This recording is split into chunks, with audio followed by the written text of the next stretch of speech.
25th of October 2025, a merchant vessel flying an Iranian flag carrying 550 tons quietly berthed at Olya Port, Astrakhan region, Russia. According to Reuters, inside were not civilian goods. More than 400 short-range ballistic missiles, the THAAD-360, had been transferred from Tehran to Moscow, a public, explicit act of support for Russia's invasion of Ukraine.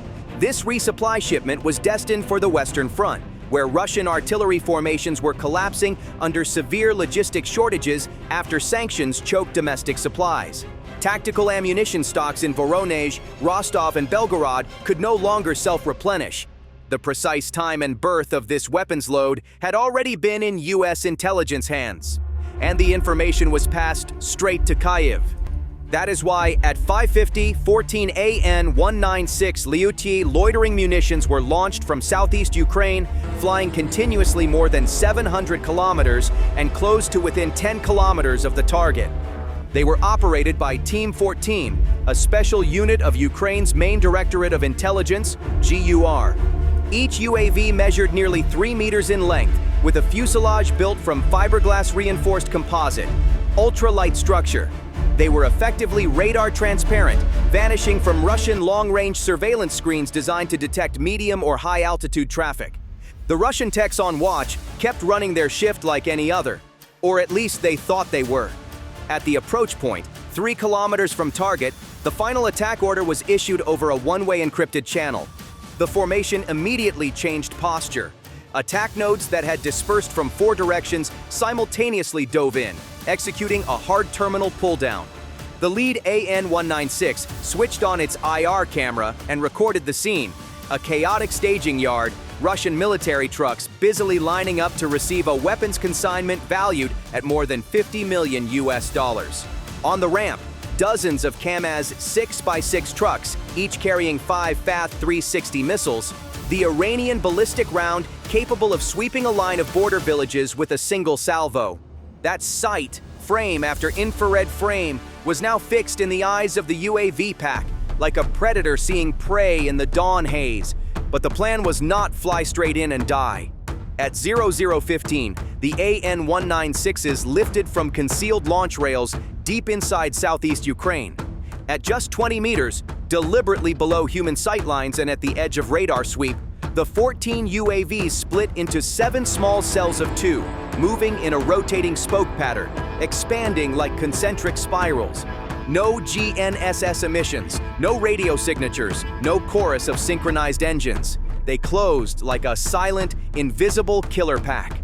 No GNSS emissions, no radio signatures, no chorus of synchronized engines. They closed like a silent, invisible killer pack. All radar returns on the scope looked like large birds flying low, scattered and non-threatening. They penetrated the entire early warning layer. Not a single AA round was fired. Only when approximately 3 kilometers remained did every UAV cell simultaneously adjust course and turn toward the rendezvous point. 7 spearheads from 7 angles formed a concentric death net, tightening around the target. Spacing between UAVs was held with precision, forming a lethal coverage mesh over the entire port loading area. At that instant, Russian radars began to pick up faint streaks. Low, fast, not birds, not aircraft. Control stations initiated tracking modes, but every signal was fragmented. Low-altitude radar nodes were jammed. Automated control antennas were deceived. No warning siren sounded. No weapon system acquired in time. The UAV pack was in position. A synchronized strike. Silent, clean, surgical, unconditional. Range now, 3 kilometers. Short range 1, RS-2-1. E-radar began to resolve faint blips skimming at 20 meters altitude at roughly 165 kilometers per hour. Bird filter algorithms were defeated. The radar return flagged anomaly, ultra-low altitude, pattern irregular. Control panels flashed red. Pantsir S, 1 units at Olya, shifted to emergency posture. The first lock was achieved. The twin 30mm 2 A38M guns were prioritized. High rate fire, target arc widened. Track acquisition was augmented by IR cameras and electro-optical systems for degraded visibility conditions. But the UAVs did not fly in a neat formation. They were non-synchronous, non-collinear. Instead of one vector, they fanned out, simulating chaotic flight paths to deny Panzer target discrimination. The automatic system selected the strongest radar return, but the UAV skins were fiberglass composite, with radar cross-sections only 0.04 to 0.05 square meters, roughly equivalent to a large seagull. Theoretical Panzer reaction timings: detect at 3,000 meters, lock in approximately 1.5 seconds, turret traverse 90 degrees per second, full system response 4 to 5 seconds. But with attackers closing from 7 vectors, the system could only lock 1 or 2 targets per time slice. Target overload effects began. The second battery switched to missile mode, preparing to fire 2 57E6 short-range interceptors.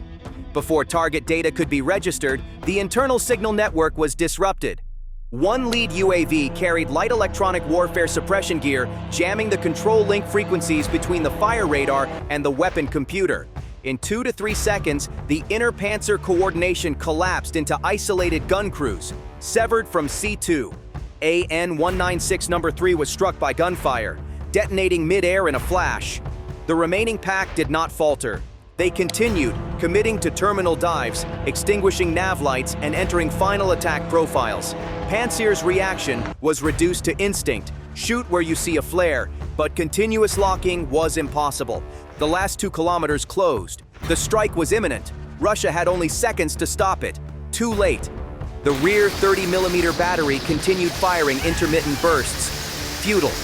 The UAV swarm slipped out of Panzer S-1 engagement envelopes and closed on the staging area, where over 400 FAT 360 missiles were being loaded onto tarped Kamaz 6x6 trucks.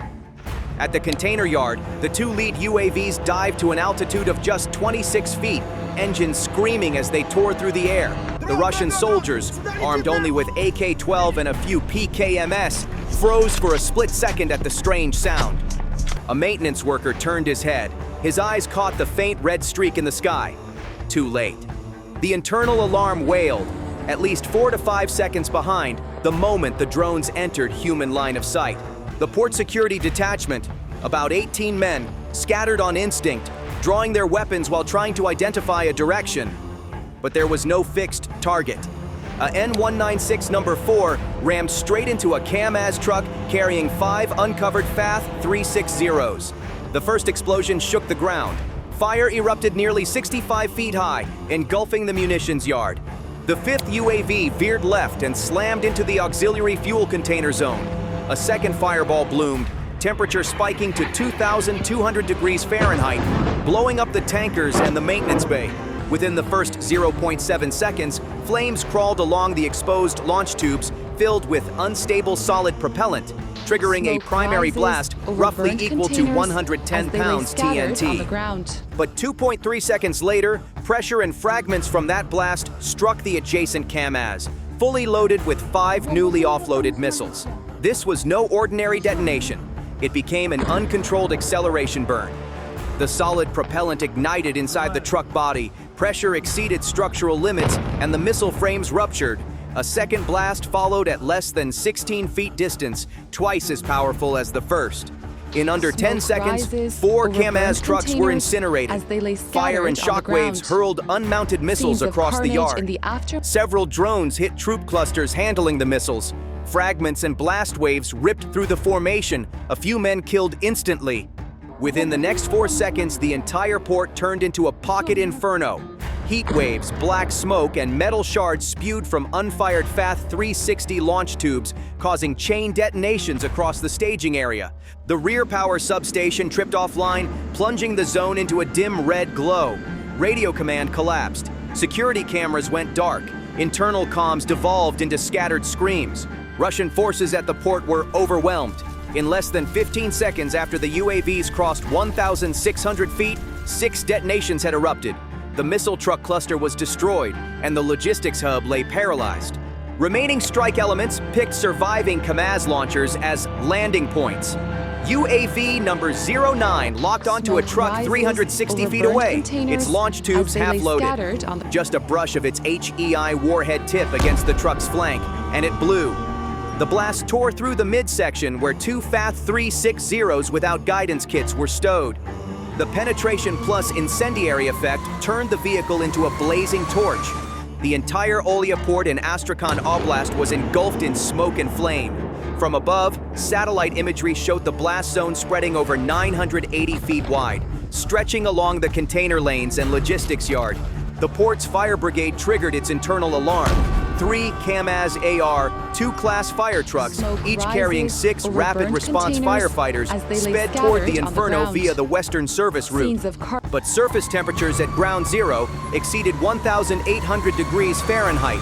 Steel melted, asphalt cracked open. Truck number 2 was forced to halt at approximately 590 feet as heat shattered the windshield and ignited the protective paint layer. Ambulance teams from the Port Clinic and the Astrakhan Civil Response Center were ordered forward. Yet all communications within an approximately 1 kilometer radius went dark when flames consumed the relay tower. A Mi-8 medevac helicopter was prepared to launch from Astrakhan airfield, but remained grounded. The port area had yet to confirm a safe landing zone. Black smoke rose 1,300 feet high, clearly visible in NASA's MODIS imagery and Iran's Kyiv low-orbit satellite.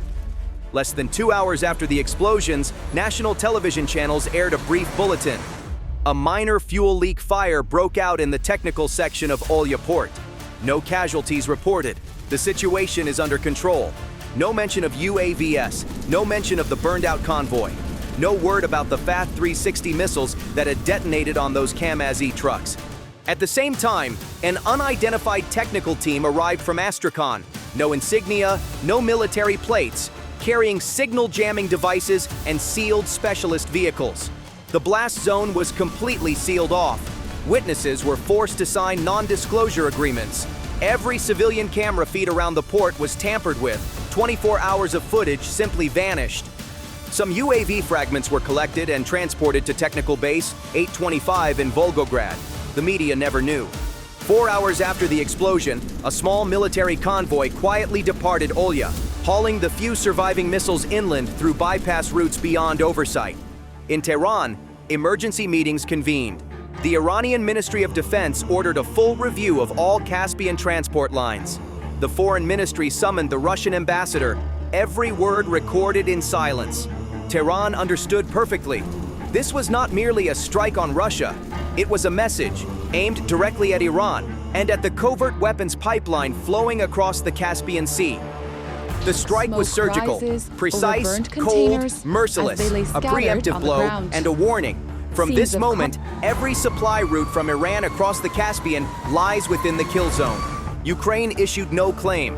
The Ministry of Defense in Kyiv stayed silent. No tweets, no press briefings. On the electronic operations map, Olya port was marked by a single crossed-out symbol. Mission completed.